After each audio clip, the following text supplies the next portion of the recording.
রুমাল দেখলেন যে উঠে গেল এবং শেখ হাসিনাকে ছেড়ে দাও। শেখ হাসিনাকে ফাঁসি দেওয়া হলো। আসো, আস্তে আস্তে নিয়ে আসো, মরার আগে আবার পরে না মরে যাই, এই একটা যন্ত্রণা আছে। আপনারা দেখছেন যে আপনারা একটু সাইড দেন ভাই, আপনারা একটু কাইন্ডলি ভিতরে যান, আস্তে আস্তে ভাই, এত জোরে তোর বুড়ি মানুষ ভাই এভাবে করে নিয়ে যেতে হয় না, বয়স্ক মানুষ আস্তে আস্তে নাও, মরার আগেই মেরে ফেলবো নাকি? আস্তে আস্তে আস্তে আস্তে ভাই, এত তাড়াহুড়া কিছু নাই, এত তাড়াহুড়া কিছু নাই। আমাদের এখানে ম্যাজিস্ট্রেট আছে ভাই, আপনারা একটু পিছনে যান ভাই, আর ফুটেজ খাওয়ার দরকার নেই, প্লিজ পিছনে যাই আমরা একটু। ভাই একটু দাঁড়াও, তোমরা তো ওয়েট করো না, জল্লাদ তুমি কি নিয়ম জানো না? দাঁড়াও, ম্যাজিস্ট্রেট আছে এখানে, আমাদের দামি ম্যাজিস্ট্রেট উপস্থিত আছে, উনি ওখানে গিয়ে শেখ হাসিনার সাথে কিছু বার্তালাপ করবে, সেগুলো ব্যবস্থা আছে।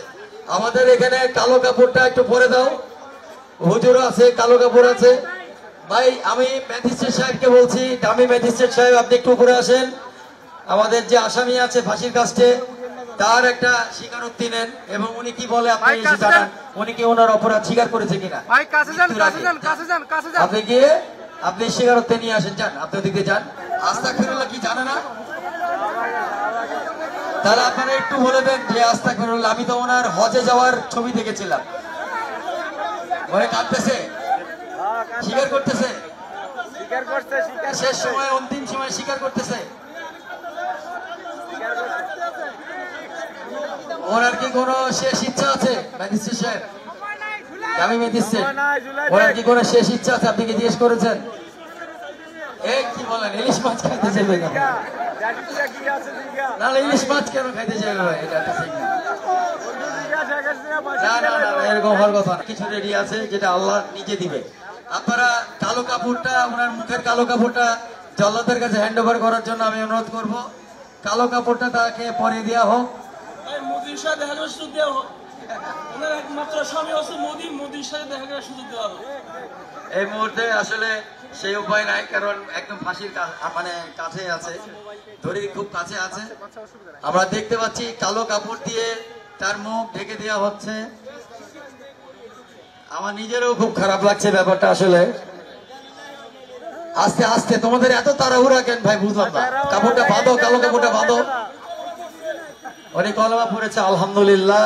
আল্লাহ আমাদের যা শাস্তি দিচ্ছি, আল্লাহ ওনাকে ক্ষমা করে দিক। জমটুপি পরানো হচ্ছে, আপনারা দেখছেন। খুবই আপনাদের যারা আওয়ামী লীগের লোকজন আছে হয়তো খুব হৃদয় বিদারক লাগছে আপনাদের কাছে। এইভাবেই কিন্তু ফাঁসি দেওয়া হবে। আমি বাংলাদেশ সরকারকে একটা সাহস দিয়ে যাচ্ছি, আমরা মৌলিক বাংলা এবং জনসাধারণ মিলে, যে তারা যেন এইভাবে করেই ফাঁসিটা কার্যকর করে। এবং দেখছেন আস্তে আস্তে সেই ফাঁসির দড়িটা কিভাবে তার গলার মধ্যে ঢুকে যাচ্ছে, মাথার মধ্যে দিয়ে প্রবেশ করানো হচ্ছে এবং টাইট করে দেওয়া হচ্ছে।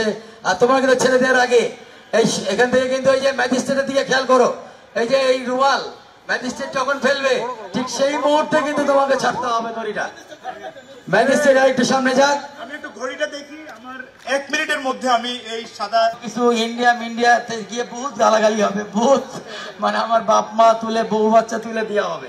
কোনো সমস্যা নাই, তোমাদের ভুল ভাঙবে, তোমাদের নেত্রী আর কোনোদিন ফিরবে না, নেত্রী ক্ষমতাতেও ফিরবে না, কিছুতেই ফিরবে না। তোমরা ফিরে আসো, তোমরা বাংলাদেশে ফিরে আসো, তোমরা বাংলাদেশের ভালো মানুষের দিকে ফিরে আসো। রুমাল দেখলেন যে উঠে গেল এবং শেখ হাসিনাকে ছেড়ে দাও।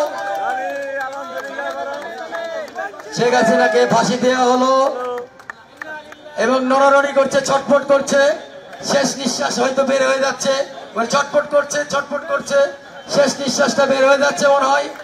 লা ইলাহা ইল্লাল্লাহু মুহাম্মাদুর রাসূলুল্লাহ, ইন্না লিল্লাহি ওয়া ইন্না ইলাইহি রাজিউন। আমরা সবাই ইন্না লিল্লাহি ওয়া ইন্না ইলাইহি রাজিউন পড়ি, কারণ সে চলে গেছে, যে চলে গেছে তার উপরে রাগ রাখতে হয় না।